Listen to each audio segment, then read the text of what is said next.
Hi hello నమస్తే భారత్ బాధ్యత ఛానల్కు స్వాగతం అండి. మీరు నా ఛానల్ చూస్తున్నారా? లైక్ చేయండి, షేర్ చేయండి, సబ్స్క్రైబ్ చేయండి. మరిన్ని ఇంట్రెస్టింగ్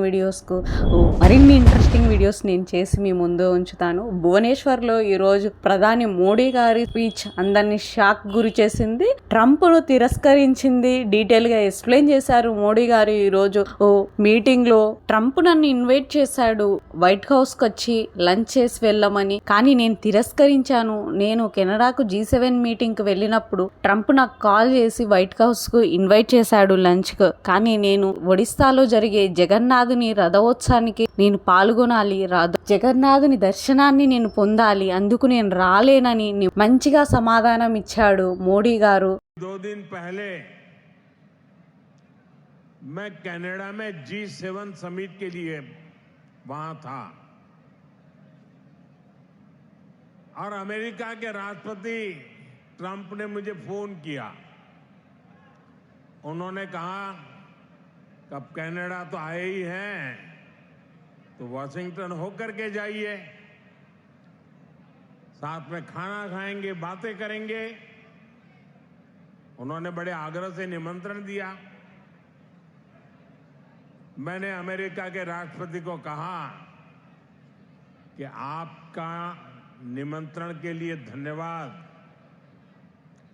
मुझे तो महाप्रभु की धरती पर जाना बहुत जरूरी है.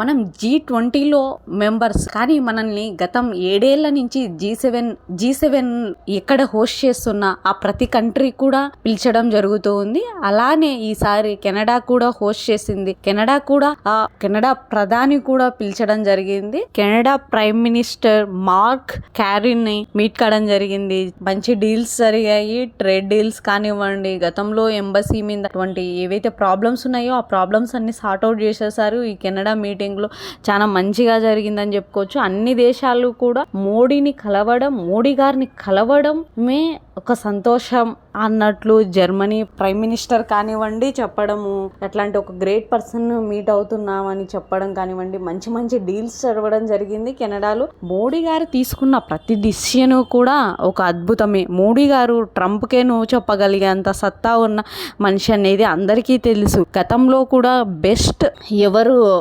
బిజినెస్ డీల్ చేయగలుగుతారంటే అన్డౌటెడ్లీ అది మోడీనే అని చెప్పాడు ట్రంప్. ఎందుకంటే బెస్ట్ నెగోషియేటర్ మోడీ అని చెప్పారు ట్రంప్ ఏంది ఎవరైనా సరే మోడీ గారితో కరెక్ట్ గా నడుచుకోకపోతే ఎట్లా ఉంటది అనేది అన్ని దేశాలకు తెలిసి ఇప్పటికే తెలిసొచ్చిందని అనుకోవచ్చు. మోడీ గారు ఇంత గొప్పగా నేను ఎందుకు చెప్తున్నానంటే, మోడీ గారు లాంటి ఒక ప్రధాని ఉన్న టైంలో మనం ఉన్నాము. మన కల్చర్ కానివ్వండి, మన దేశ గౌరవానికి కానివ్వండి ఏ రోజు భంగం వాటిల్లేలాగా ప్రధాని మోడీ గారు చేయలేదు. ఈ రోజు ఇచ్చిన సమాధానం కూడా దానికి నిదర్శనము. జగన్నాథుని దర్శనం చేసుకోవాలని కేవలం ఆయన ట్రంప్ ఇచ్చిన ఆహ్వానానికి వెళ్ళకపోవడం అనేది గొప్ప విషయము. ఇంతవరకు వైట్ హౌస్ ని ఎవరు పిలిచినా కూడా అందరు అది పెద్ద ఒక డ్రీమ్ లాగా వెళ్ళిపోతారు. కానీ అందుకు విభిన్నంగా మోడీ గారు ఇచ్చిన సమాధానం మాత్రం ఈ రోజు హర్షణీయదైనది. మరిన్ని ఇంట్రెస్టింగ్ వీడియోస్ కోసం నా ఛానల్ లైక్ చేయండి, షేర్ చేయండి, సబ్స్క్రైబ్ చేయండి. ధన్యవాదాలు.